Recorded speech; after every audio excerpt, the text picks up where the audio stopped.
성경 말씀 스가랴서 14장 16절 찾겠습니다. 스가랴서 14장 16절. 예루살렘을 치러왔던 이방 나라들 중에 남은 자가 해마다 올라와 그 왕 만군의 여호와께 경배하며 초막절을 지킬 것이라. 땅에 있는 족속들 중에 그 왕 만군의 여호와께 경배하러 예루살렘에 올라오지 아니하는 자들에게는 비를 내리지 아니하실 것인가.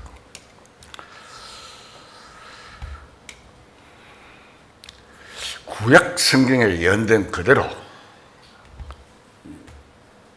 예수님을 유대인들 중에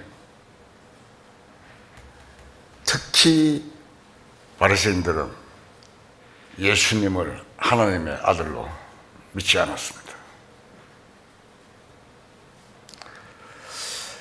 다윗의 자손 중에 메시아가 이 세상에 오셔서 천하 만국을 통치하실 것을 믿고 있었지만 예수님께서 바로 예언 속에 다윗의 자손으로 오신 하나님의 아들이신 것을 그들은 믿지 않았고 지금도 믿지 않았습니다.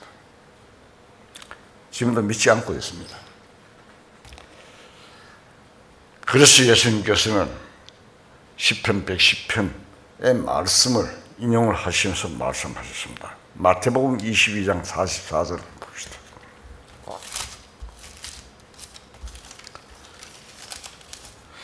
마태복음 22장 44절. 주께서 내 주께 이르시되 내가 네 원수를 네 발 아래에 둘 때까지 내 우편에 앉아 있으라 하셨도다 하였느냐. 예수님께서 이 바리새인들과 유대인들에게 말씀하신 말씀입니다. 또 사도행전 2장을 한번 봅시다. 2장 33절.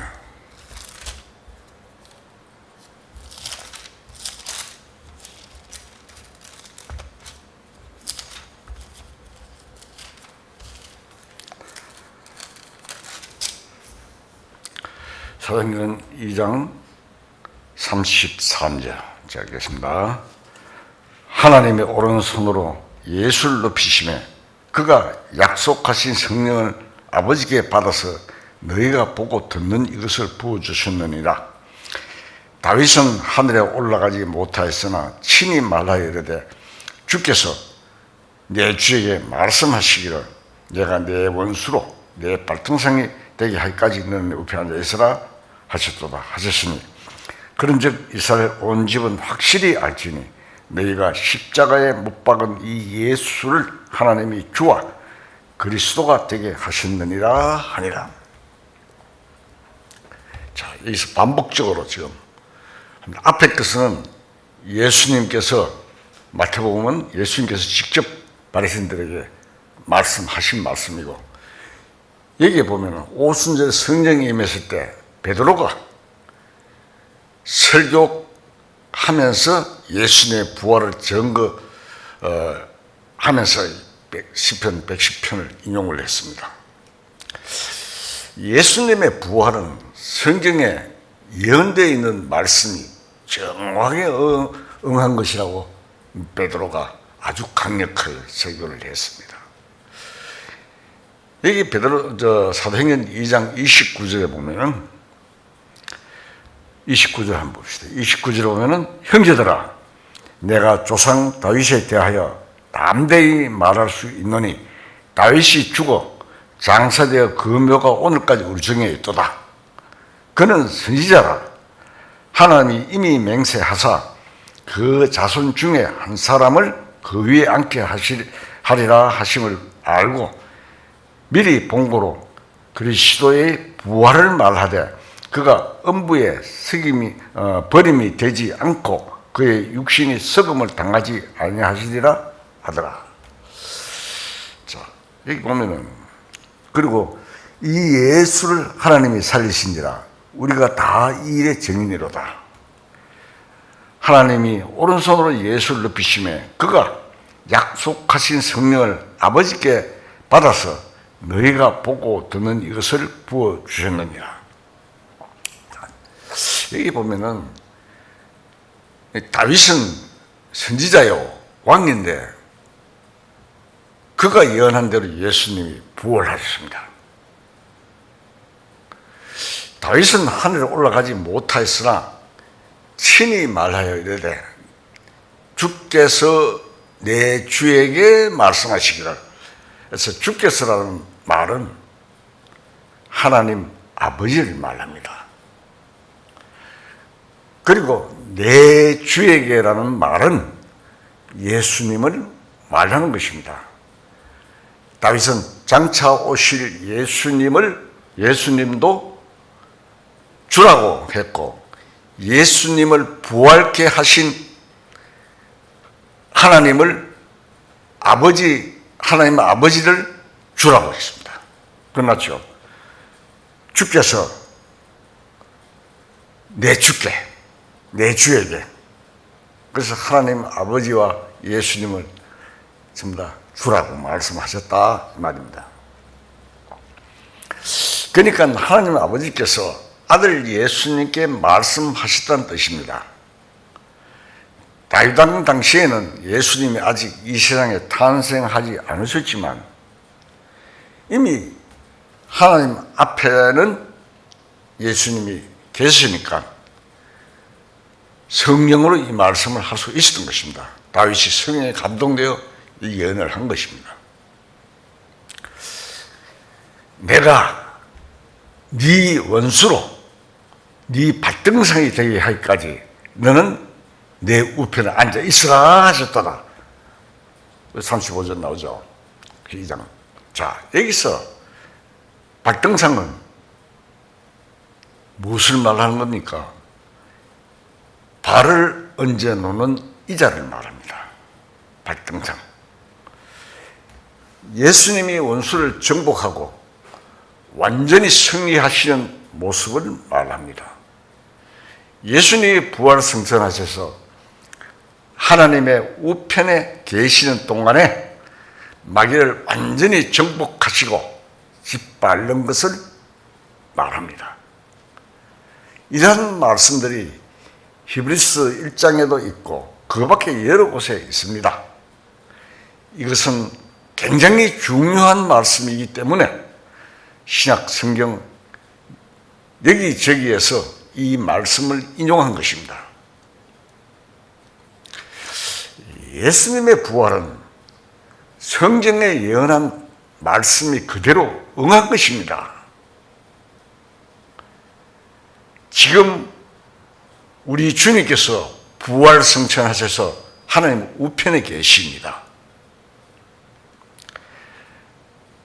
하나님 우편에 계신다고 하니까 예수님이 우리 사람들처럼 물리적으로 오른편에 계신 것 같이 생각하기가 쉽습니다. 하나님은 육신이 아니신데 하나님은 영이시니 했잖아요. 하나님은 육신이 아니신데 무슨 우편이 있고 좌편이 있겠습니까?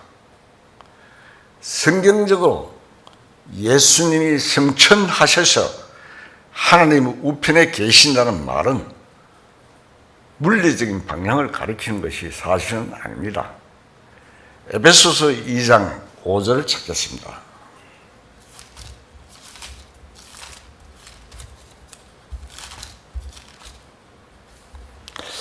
에베소서 2장 5절. 허물로 죽은 우리를 그리스도와 함께 살리셨고 너희는 은혜로 구원을 받은 것이라. 또 함께 일으키사 그리스도 예수 안에서 함께 하늘에 앉히시니. 우리가 구원을 받았지만 육신이 하늘에 있는 것은 아닙니다. 지금 제가 여기 서 있죠.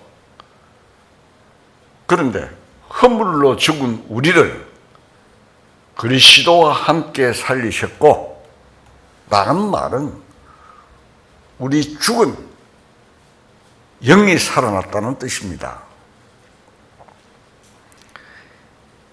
너희는 은혜로 구원을 받은 것이라 고 했는데, 이것은 우리 영혼이 구원을 받은 것을 말합니다. 또 함께 일으키사 그리스도 예수 안에서 함께 하늘에 앉히시니 라고 했는데, 우리의 무엇이 하늘에 있는 것입니까? 우리 육신은 아직 이 땅에 있는데 왜 하늘에 있다고 했을까요? 이러한 문제는 우리가 이해하기 좀 어렵습니다만, 구원받은 우리의 새 생명은 하늘에 속한 생명이고 하늘에 있습니다. 제 말씀 이해하십니까? 하늘은 저 높은 물리적인 공간을 말하는 것이 아니고 영적 세계, 신령한 세계를 말하는 것입니다. 그렇기 때문에 우리의 구원받은 영은 그 신령한 세계인 하늘에 있습니다. 내 육신 안에 거듭난 새 생명은 있지만 하늘에 앉아 있는 것이나 마찬가지라는 뜻입니다. 예수님께서 우리 우편에 앉아 계신다고 하니까 우리하고는 아주 높이 먼 거리에 계신 것 같지만 그렇지 않습니다. 우리가 그 예수님을 눈으로 볼 수 없는 것 뿐이지만 우리와 같이 계십니다. 마태복음 28장 20절을 찾겠습니다. 마태복음 28장 20절, 내가 너희에게 분부한 모든 것을 가르쳐 지키게 하라. 볼지어다 내가 세상 끝날까지 너희와 항상 함께 있으리라 하시니라. 자, 내가 세상 끝날까지 너희와 항상 함께 있으리라고 말씀하신 것은 이 그대로 우리 눈에는 안 보이시지만 항상 우리와 함께 있으리라고 말씀하신 그대로 우리 눈에는 안 보이지만 항상 우리와 함께 하시는 분입니다. 부활하신 이후에 갑자기 갈릴리에도 나타나시고 갑자기 사라져 버리신 것도 신비롭고 신령한 몸인데, 그러한 몸은 보일 수도 있고 갑자기 보이지 않을 수도 있습니다. 우리가 찬송가에도 그런 찬송가 있죠.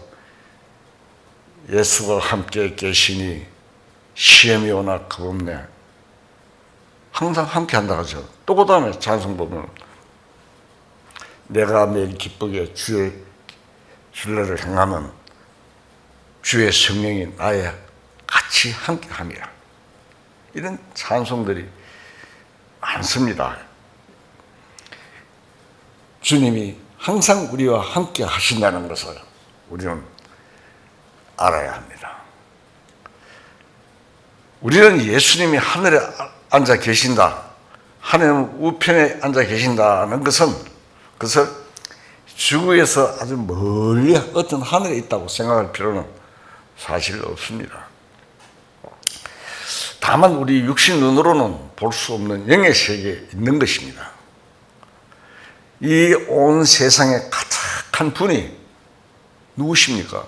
하나님이신데 왜 우편에 계신다고 했을까요? 우편은 힘을 상징하고 좌편과는 늘 구별되는 말입니다. 주님이 하늘에 계시듯 우리 영혼도 하늘에 있는 것입니다. 우리가 그리스도와 함께 하늘에 앉혀졌다고 되어 있지 않습니까?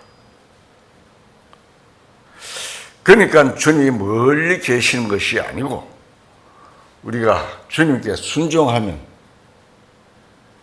주님이 우리 영과 함께 계시며 인도를 받는 위치에 있습니다. 예수님이 부활 승천하신 이후 지금까지 전 세계에서 복음이 전파되고 있습니다. 이 복음이 전파되는 것은 하나님의 원수인 마귀의 진영을 대적해서 전쟁을 하는 것입니다. 한 사람이 구원받는 것은 마귀에게 사로잡힌 자를 다시 사로잡아 구출하는 것입니다. 에베소서 4장 8절 보겠습니다. 에베소서 4장 8절.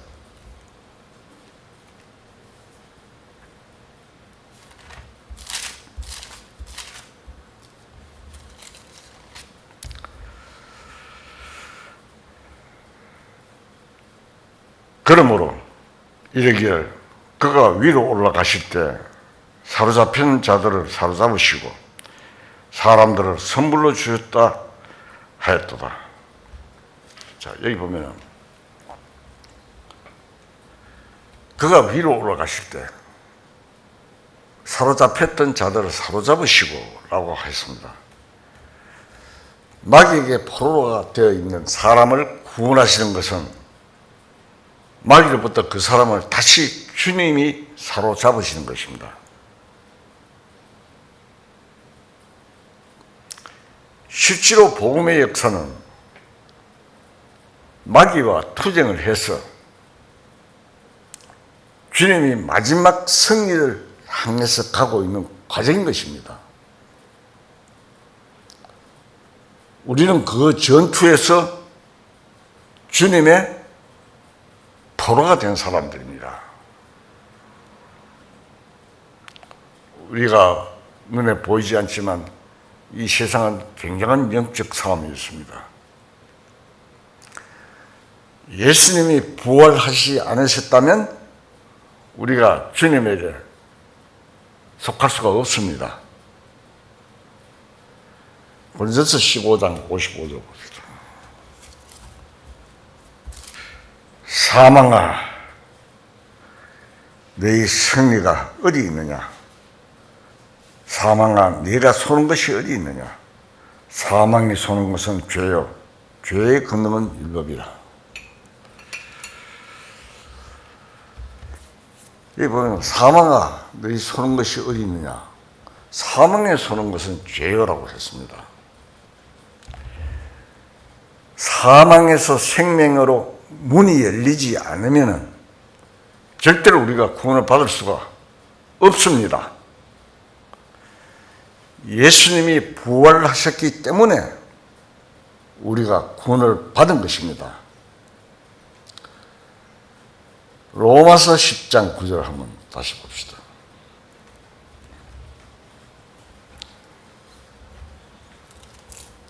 로마서 10장 9절.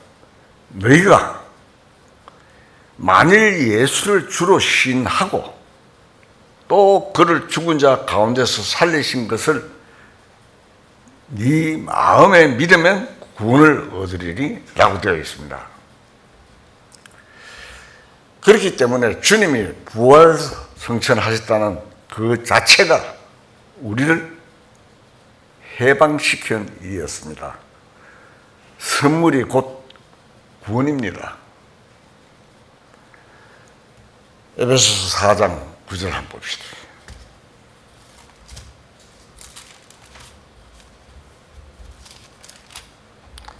에베소서 4장 9절. 올라가셨다 하였은즉 땅 아래 낮은 곳으로 내리셨던 것이 아니면 무엇이냐? 내리셨던 그가 곧 모든 하늘 위에 오르신 자니 이는 만물을 충만하게 하려 하심이라. 예수님이 부활하신 것은 우리가 보통 생각하는 것보다 깊은 뜻이 있습니다. 여기에 만물을 충만케 한다는 말은 모든 만물이 존재하고 있는 그 근본적인 뜻을 완전히 성취시키신다는 뜻입니다. 만물을 충만케 한다는 말은 모든 만물이 존재하고 있는 그 근본적인 뜻을 완전히 성취시키신다는 뜻입니다. 이 세상 만물이 마귀에게 넘어갔어. 마귀의 지배를 받고 있는 동안에는 이 세상이 썩은 냄새가 나고 부패한 세상입니다. 그러나 주님이 부활 승천하신 상태에서 구원을 베푸사 이 모든 자연계도 완전히 복구되고 에덴 동산의 상태로 동산의 상태로 되게 되는 것입니다. 그것이 만물을 충만케 하는 것입니다. 조금만 깊이 생각하면 예수님이 부활 승천하신 것은 전 우주에 하나님의 능력과 근세와 하나님의 모든 것을 충만케 하기 위한 길이었습니다. 부활 승천이 굉장히 중요한 거죠.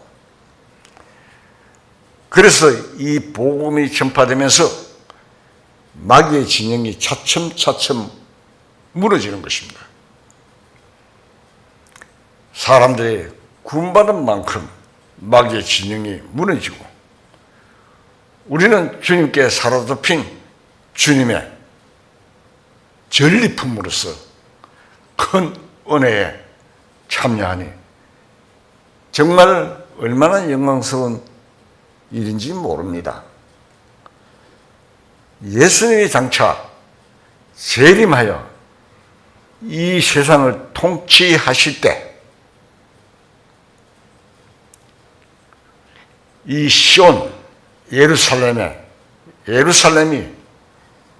온 세계, 전 세계의 수도가 됩니다. 지금 이스라엘에 있는 예루살렘이 세계의 수도가 됩니다.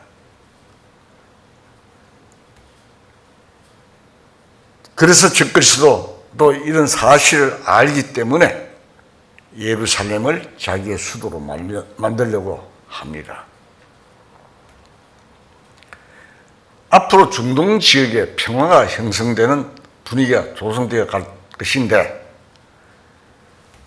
그것을 성경에서는 거짓 평화라고 말하고 있습니다. 평안하다, 안전하다, 그때의 해산의 고통이 이런 것 같이 멸망이 갑자기 찾아온다고 성경에서는 말씀하고 있습니다. 거짓 평화니까 어느 날 갑자기 주님이 공중 강림하시면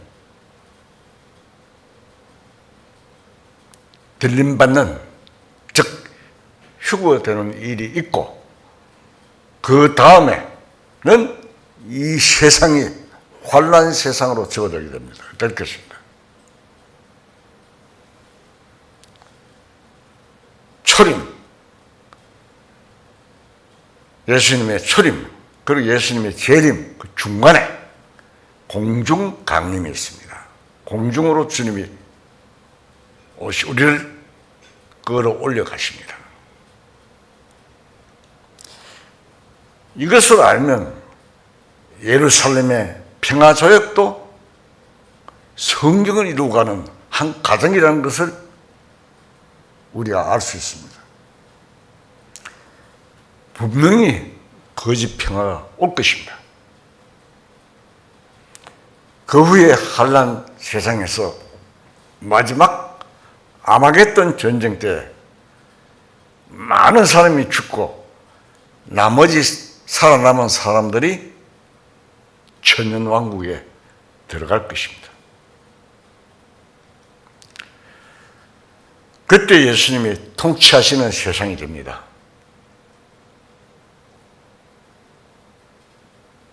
그때는 만국을 철장으로 다스린다고 되어 있습니다. 계시록 19장 15절을 봅시다.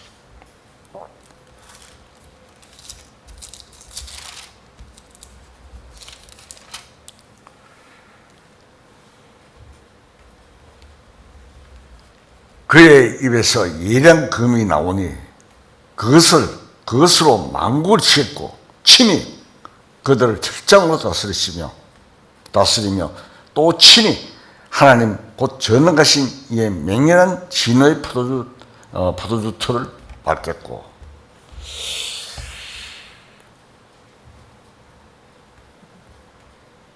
하나님의 생명, 제사함, 구원을 못 받은 사람도 그 시대에 가면 예수님께 굴복하고 다스림을 받게 됩니다.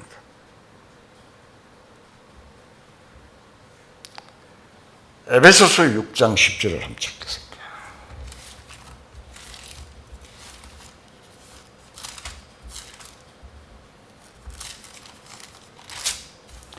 에베소서 6장 10절.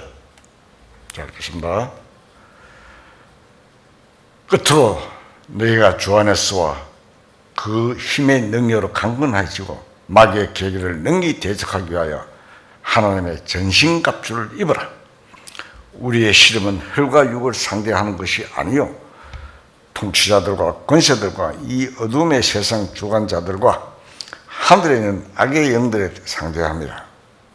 그러므로 하나님의 전신갑주를 취하라. 이는 악한 날에 너희가 능히 대적하고 모든 일을 행한 후에 서기 위함이라. 그런즉 서서 진리로 너희 허리띠를 띠고 의의 호식령을 붙이고 평안의 복음이 준비한 것으로 신을 신고 모든 것 위에 믿음의 방패를 가지고 이로써 능히 악한 자의 모든 불화살을 소멸하고 구원의 투구와 성령의 금 곧 하나님의 말씀을 가지라.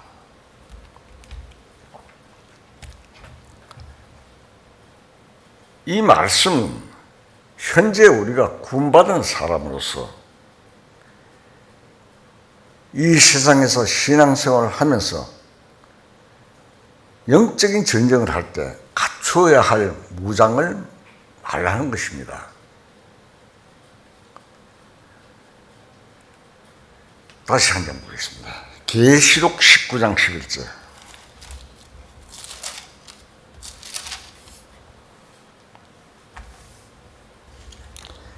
계시록 19장 11절.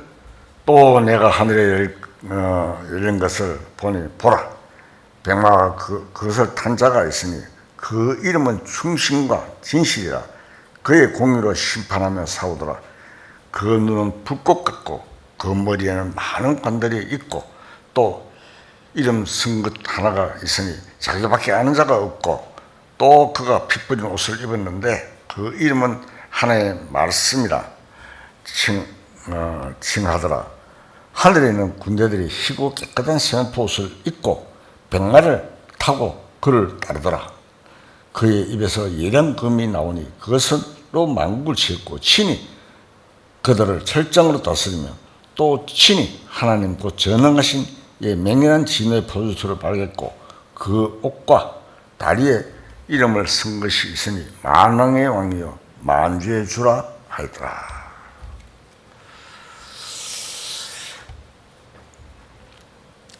여기에 말씀은 재림하시는 관객입니다. 이 가운데 특히 14절에 보면은 하늘에 있는 군대들이 희고 깨끗한 세마포 옷을 입고 백마를 타고 그를 따르더라. 하늘의 군대가 천사들만 말하는 것이 아니고 구원받은 사람들도 포함되어 있습니다. 세마포라는 것은 가느다란 배실로 짠 옷인데 그것은 예복을 의미합니다. 희고 깨끗한 세마포를 입은 하늘의 군대는 주의 권능의 날에 거룩한 옷을 입을 주의 백성을 말합니다. 예수님 재림하실 이때가 바로 마지막으로 거룩한 전쟁을 하는 때입니다. 예수님이 이 세상과 마귀를 정복하실 그때에 신앙생활 정도에 따라서 함께 동참하게 됩니다. 자세히 들어야 됩니다. 이 부분은. 주의 권능의 날에 주의 백성이 거룩한 옷을 입고 즐거이 함께합니다. 주님이 이 땅을 평정하실 때 신앙생활 정도에 따라서 주님의 왕권에 동참합니다. 똑같이 동참하는 게 아닙니다. 우리는 구원을 받고 신앙생활을 하는 사람들로서 역시 전쟁을 하고 있습니다. 이 영적 전쟁은 혈과 육에 대한 것이 아니요. 정사와 권세들, 즉 마귀를 향해서 전쟁하는 것입니다. 마귀하고 전쟁하는 것이 신앙 생활입니다. 마귀가 어디 있습니까? 마귀는 내 육신 속에 있습니다. 마귀는 우리 육신의 생각을 부추겨서 자꾸 세상으로 죄를 짓게 만듭니다. 우리 육신의 생각을 자꾸 부추겨 세상의 영광이나 쾌락이나 물질 따위의 마음이 자꾸 끌리도록 만드는데, 우리가 정말 무장이 잘 되어 있으면, 말씀으로 무장이 잘 되어 있으면 그런 생각이 올지라도 멀리하고 승리할 수 있는 신앙생활을 할 수 있을 것입니다. 성경에 그렇게 된다고 약속되어 있습니다. 기독교 역사 속에는 사도 바울을 비롯해서 많은 순교자들이 있었고, 정말 신앙생활을 깨끗하게 한 사람들이 참 많았습니다. 우리가 잘 알고 있는 모래반 교도들이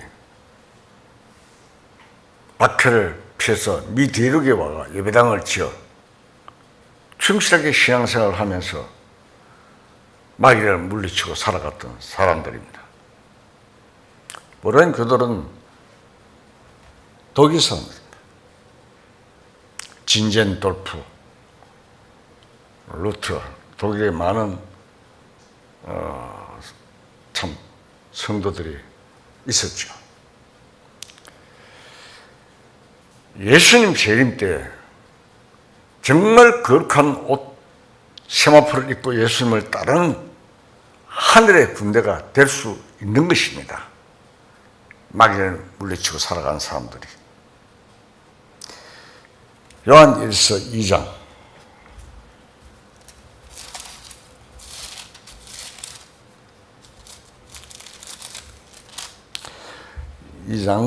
12절 자애들아, 내가 너에게 쓰는 것은 너희 죄가 그의 이름으로 말미암아 사함을 받았으며, 아비들아, 내가 너에게 쓰는 것은 너희가 태초부터 계신 일을 알았으며, 청년들아, 내가 너희에게 쓰는 것은 너희가 악한 자를 이기었습니다. 여기에 청년은 마귀와 싸워 이기는 사람입니다. 자기의 힘으로 이기는 것이 아니고 성령의 힘으로 이기는 것입니다. 예수님이 승리하시기 때문에 그 승리로 성령께서 내게 역사하사 승리하게 하십니다. 성령의 인도를 받는 사람은 시험과 유혹을 이기고 여러 가지 모양으로 신앙생활 속 이길 수 있는 사람인데, 그러한 사람이 바로 여기에서 말씀하고 있는 청년입니다. 주의 청년들은 성령의 힘으로 사는 사람, 성령의 인도를 받아서 사는 사람을 말합니다. 하나님은 그들을 어떤 환경에서든지 어디를 가든지 간에 소생시킵니다. 즉 다시 살리신다 이 말입니다. 주의 권능의 날에 정말 예수님께서 이 세상을 심판하시는 때, 그때에는 현재 이 세상에서 성례 생활을 하는 사람들이 새 마포, 거룩한 옷을 입고 주님의 왕권에 동참하여 이 패역한 세상, 사막 같은 세상을 기름지게 옥토로 만드는 일을 하는 것입니다. 그래서 우리가 현재 이 세상에 사는 동안에 신앙생활을 충실하게 하고 성령의 인도를 받으면서 바로 사는 것은 굉장히 중요합니다. 늘 말씀드리지만 인생은 70이요 강간은 80이다.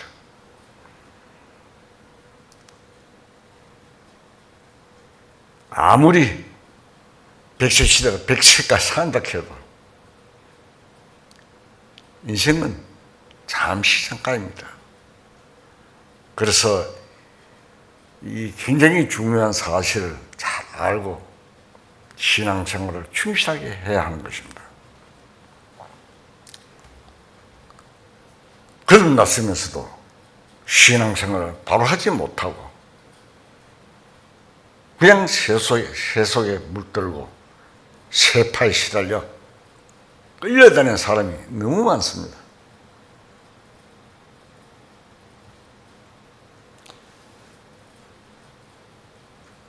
구원을 받으면서도 행동이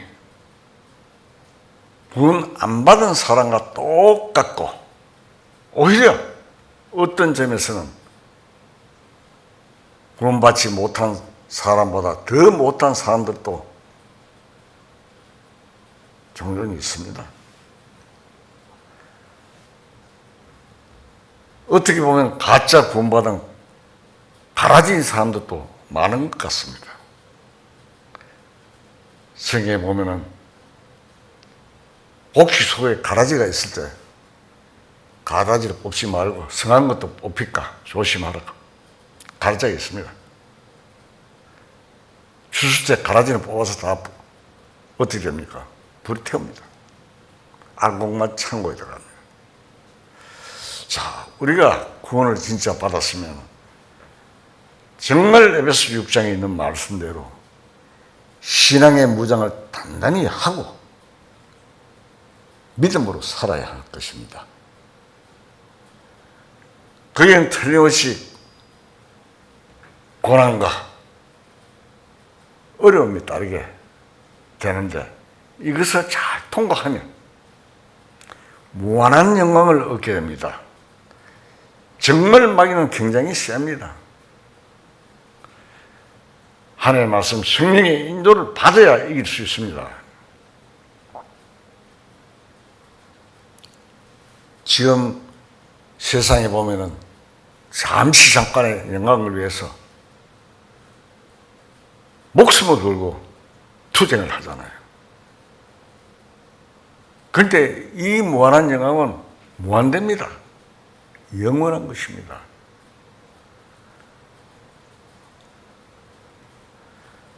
그래서 구원받은 속 사람이 육신에 갇혀 맥을 못 추는 것입니다. 우리는 정신을 바짝 차려야 됩니다.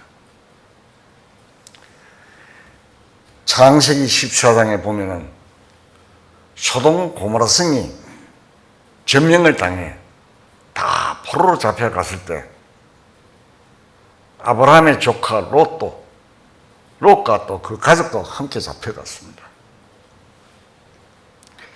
그때 아브라함이 자기 집에 데리고 있던 훈련된 자 318명을 데리고 멀리 북쪽까지 가서 바벨론과 아수르 지역의 동맹군들을 쳐서 파하고 포로가 잡혀갔던 조카들과 가족들 다 데리고 왔습니다.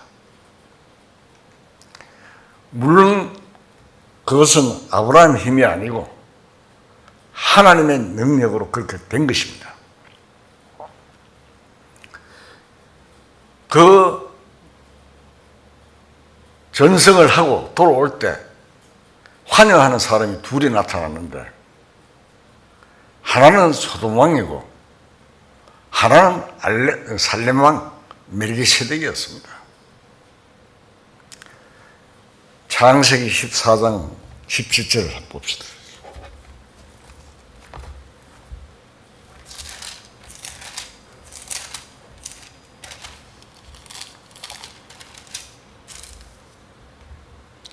창세기 14장 17절. 아브라함이 그 돌라오멜과 그와 함께 한 왕들을 쳐 부수고 돌아올 때 소돔 왕이 싸워 골짜기 곧 왕의 골짜기로 나와 그를 영접하였고 살렘 왕 멜기세덱이 떡과 포도주를 가지고 나왔으니 그는 지극히 높으신 하나님의 제상이었더라. 이 멜기세덱은 지극히 높은 하나님의 제상이었습니다. 여기 두고 히브리서 5장을 한번 봅시다. 히브리서 5장 6절. 또한 이와 같이 다른 데서 말씀하시되 내가 영원히 멜기세덱의 반차를 따르는 제사장이라 하였으니 그는 육체에 계실 때 자기를 죽음에서 능히 구원하실 이에게 심한 통곡과 눈물로 간구와 소원을 올렸고 그의 경건하심으로 말미암아 들으심을 얻었느니라. 그가 아들이시면서도 받으신 고난으로 순종함을 배워서 온전하게 됐은즉 자기에게 순종하는 모든 자에게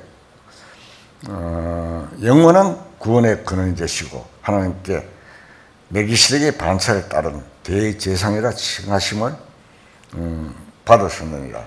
멜기세덱에 관하여는 우리가 할 말이 많으나 너희가 듣는 것이 둔함으로 설명하기 어려우니라. 여기에 멜기세덱의 반차를 쫓았다는 것은 멜기세덱의 제사장직 계통을 이은 사람이라는 뜻입니다. 모세 형 아론이 처음 제사장이 되었고 그 아론의 혈통을 따라서 제사장이 이어져 갔습니다. 그런데 멜기세덱 제사장은 그와는 아주 다른 아주 독특한 제사장입니다. 이 멜기세덱 제사장은 영원한 제사장이라고 했습니다. 그래서 이 멜기세덱의 제사장에 대해서는 해석하기 어렵다고 말씀했습니다. 그렇다죠. 말씀하기 어렵다. 지금은 예수님이 멜기세덱의 차례를 따라서 영원한 제사장으로 하나님의 우편에 계십니다. 구원을 받은 사람이 신앙생활을 하는 데 대한 대제사장이신 예수님과 연결되어 있으면 신앙생활을 바로 할 수가 있습니다. 우리가 새 생명을 얻었지만 신앙생활에서 승리를 한다는 것은 하나님 우편에 계셔서 대제사장으로 계시는 주님과 믿음으로 연결되어 있을 때입니다. 내 멋대로 내 뜻대로 살아가는데 되는 것이 아니고 주님과 믿음으로 연결되어 있을 때입니다. 주님과 연결되어 있지 않다는 것은 주님을 믿는 믿음이 없는 것입니다.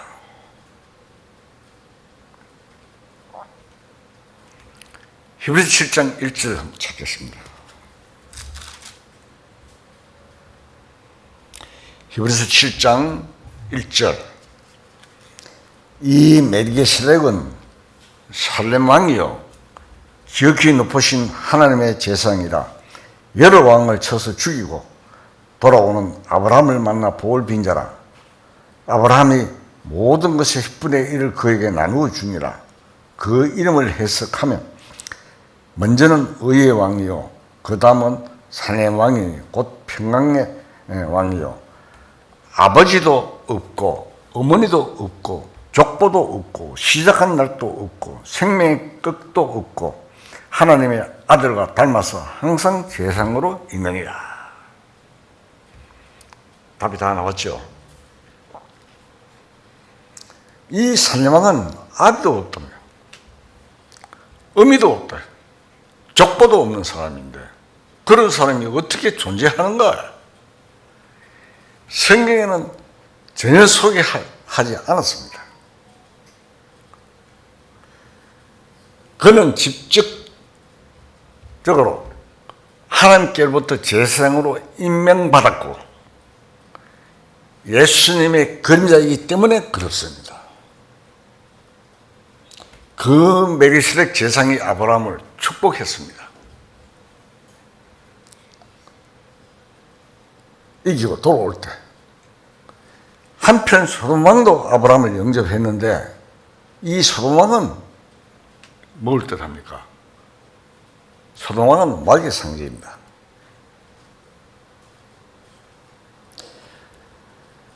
소돔왕은 아브라함에게 뭐라고 했습니까? 매우 이익이 될 만한 제안을 제시했습니다. 아브라함에게는 사람을 내게 돌리고 찾은 물건 네가 다 가져가라. 그렇게 소돔왕이 제안을 했습니다. 소돔왕은 아브라함을 부자로 만들어 주겠다는 제안을 했다 이 말입니다. 그때 아브라함은 단호히 네가 주는 것은 성경에 읽은 내용이 나옵니다. 실 한 놀이라도 받지 않겠다. 내가 그것을 받으면 네가 나를 부자로 만들어 주겠다고 할 것인데 나는 그런 게 싫다. 아브라함이 말을 했습니다. 우리는 어떤 그런 제안이 들어올 때 내가 아브라함과 같이 단호히 세상 것을 배척할 수 있나?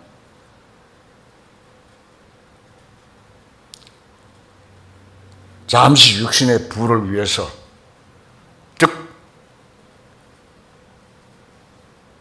하나님의 이름에 누가 되는 그런 일을 해서는 안 된다 이 말입니다.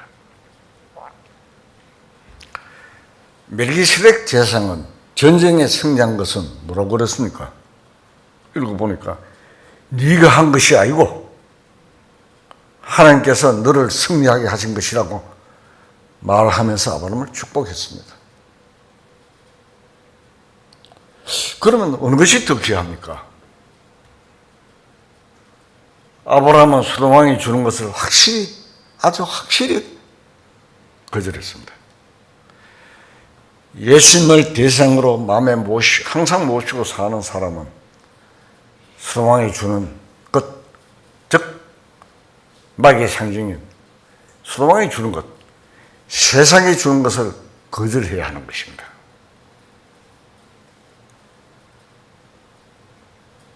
저도 살아오면서 그런 일들이 몇 번 있었습니다.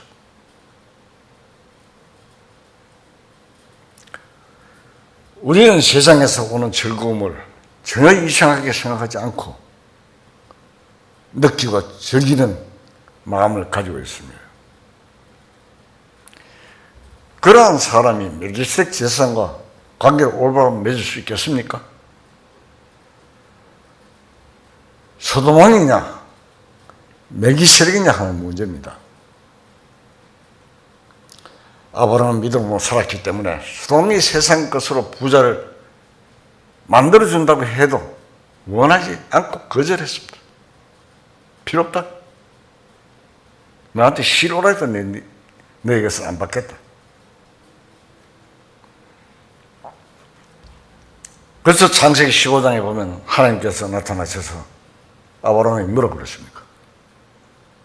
내가 네 상급이라고 하셨습니다.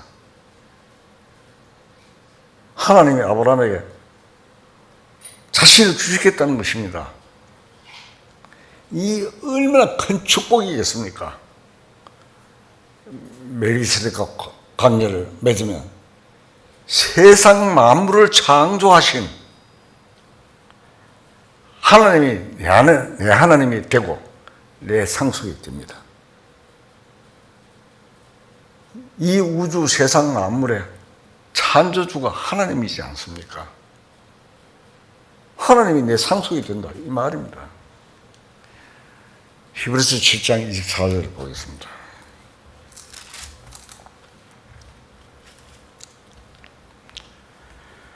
예수는 영원히 계심으로 그 재상 직분도 갈리지 아니하느니라. 그러므로 자기를 힘입어 하나님께 나아오는 자들을 온전히 구원하실 수 있으니 이는 그가 항상 살아계셔서 그들을 위하여 간구하심이라. 예수님은 영원한 대제사장이시고 자기를 힘입어 하나님께 나아가는 자들을 넉넉히 구원하십니다. 우리가 신앙생활을 하다 보면 이런저런 시험과 세상의 유혹을 받습니다. 누구든지 다 해당됩니다. 이래야 할지 저래야 할지 참 어려울 때 조용히 들려오는 주님의 음성을 듣고 주님을 믿는 믿음으로 나아갈 때 온전히 구원하신다고 했습니다. 영혼의 구원이 아니고 위기 상황과 시험을 구원하신다는 뜻입니다. 그렇다고 해서 무슨 육신적인 것이 좋아진다는 것이 아니고 그런 데서 넘어지지 않고 믿음을 지키는 것입니다. 세상 것들은 다 썩어집니다. 없어집니다. 그보다 귀한 믿음을 지키는 것입니다. 생명을 잃을 망정 믿음을 잃지 않는 것이 그것이 승리입니다. 이 구원의 생활 구원입니다. 그러니까 멜기세덱과 관계를 맺고 사는 사람은 생활에서 어려운 시험을 계속해서 승리 생활로 나아갈 수가 있습니다. 우리는 어려움과 시험을 받을 때 이것을 생각해야 됩니다. 주님이 이 시간에도 나를 위해서 기도하시고 계십니다. 우리는 연약합니다. 히브리서 4장 15절에 보면 그런 말씀이 나오죠. 어떤 일에 시험을 받거나 문제가 생기면 굉장히 괴로워하고 답답해야 합니다.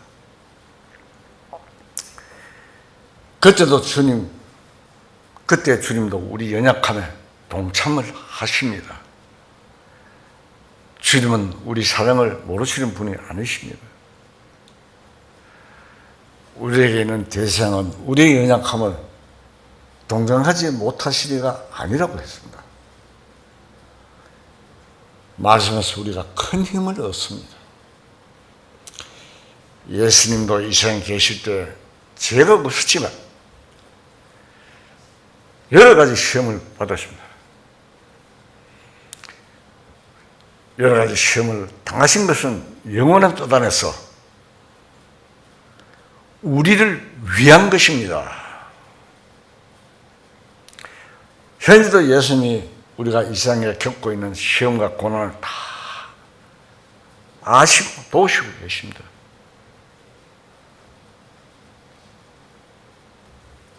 히브리서 4장 16절을 찾겠습니다.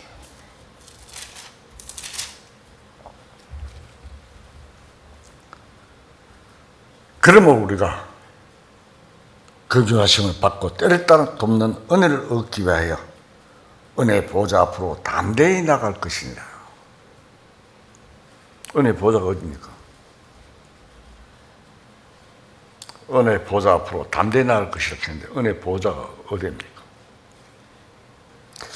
성전 안에 들어가면 지성소가 있는데 제사장이 그곳에 제물을 바칩니다.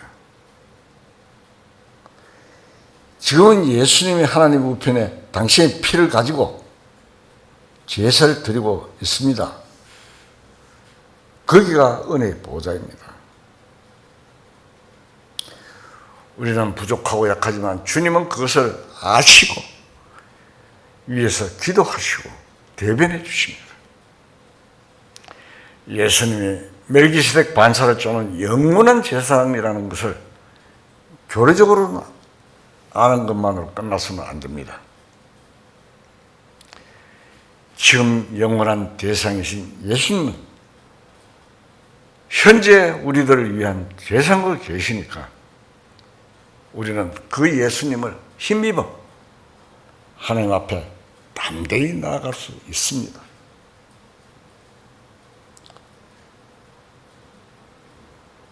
우리는 스스로 죄를 지었을 때 예수님이 힘입어 나아가면 문제가 해결됩니다.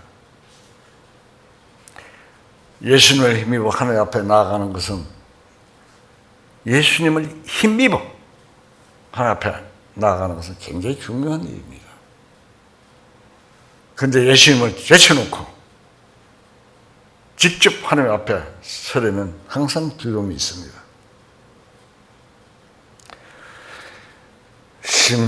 심판과 책망을 받을까 두려움이 있습니다. 그러나 예수님이 나를 위해서 십자가에 못 박혀 죽으셨고 시험을 받으셨고 고난을 겪은 그 속에 이미 내 모든 문제에 대한 해답이 있습니다. 은혜의 시대가 끝난 후에 닥칠 환란의 때가 닥칩니다. 마냥 이렇게 복음이 전파되고 이렇게 가지 않습니다. 은혜의 때라는 게 한계가 있습니다. 즉 주님이 강림하시기 직전까지입니다. 은혜의 시대가 끝난 후에 닥칠 환란의 때가 닥칩니다. 반드시 옵니다. 교회가 들림받는 일이 지나버리면 성령이 교회와 함께 떠나버리십니다. 성령이 떠나면 이제 구원을 받을 길이 없습니다. 그러면 은혜 시대는 끝나는 것입니다. 은혜 시대가 끝나면 어떻게 됩니까? 무시무시한 진의 날이 닥칩니다. 계시록 읽어보시면 어마어마합니다. 죽으려고 해도 죽음이 도망간다고 했어요. 왕 대신 주님이 재림하시면 세상이 엄청난 큰 하늘을 받고 심판을 받게 됩니다. 스가랴서 14장 8절을 한번 봅시다.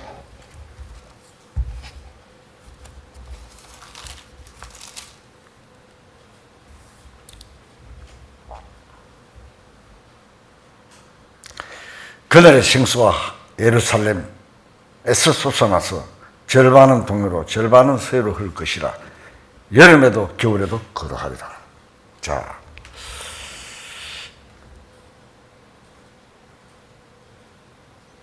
그 환란이 지나고 나면은 온 세상 만물이 완전히 회복됩니다. 마치 에덴 동산에서 내 강물이 흘러나오듯이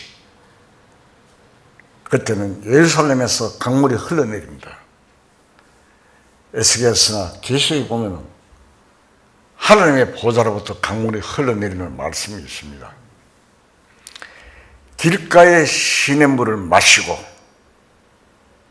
라고 했는데 예루살렘 통곡의 벽, 지금 이스라엘에 가면 통곡의 벽이라고 있습니다. 그 옆에 가면은 굴같이 생긴 곳이 있는데 들어가면 물소리가 절절절절 난다고 합니다. 큰 우물처럼 물이 모여 있고 어디서 흘러나온지 철철 흘러내린다고 합니다. 장차 이것이 큰 샘이 되어서 흐르게 될 것이라 생각이 됩니다. 계시록 22장 1절을 보겠습니다.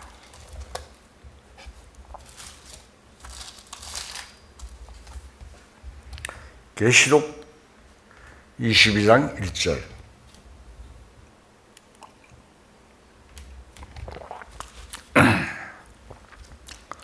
또 그가 수정같이 맑은 생명수 강을 내게 보이니 하나님과 및 어린 양의 보좌로부터 나왔어 길 가운데로 흐르더라. 강 좌우에 생명나무가 있어 12가지 열매를 맺되 달마다 그 열매를 맺고 그 나무 잎사귀들은 만국을 치료하기 위해서 있더라. 다시 저주가 없으며 하나님과 그 어린 양의 보좌가 그 가운데 있으니 그의 종들이 그를 섬기며. 자, 이 생명수강은 영원한 천국에서 하나님부터 내리는 신령하고 거룩한 영적인 은혜를 상징하는 것입니다. 장차 예루살렘에서 흘러나오는 물이 온 지역을 다 적시게 될 것입니다. 그때 주님이 만왕의 왕이 되십니다. 말씀대로 곧 이루어질 것을 우리는 알고 확실히 믿을 수 있습니다. 곧 예수님이 세계를 통치하시는 만왕의 왕으로 오실 것입니다. 그날을 고대하며 감사와 찬송 속에 담대한 믿음으로 활기찬 신앙생활을 우리는 해야 할 것입니다. 다 같이 기도하시겠습니다.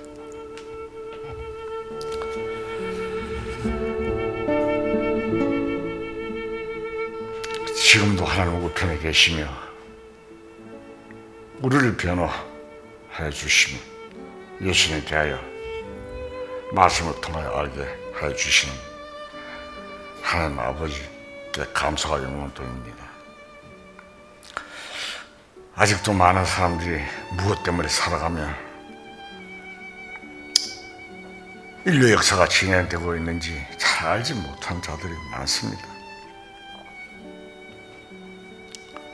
노아 때와 같이 먹고 마시고 시집가고 장가가는 일상에만 빠져 살아가고 있습니다. 먼저 복음을 깨달은 저희들이 하나님의 진리의 말씀을 전파하는데 쓰임을 받게 하여 주시옵소서. 주님 은혜 항상 감사하며 우리 주 예수님의 이름으로 기도드립니다. 아멘.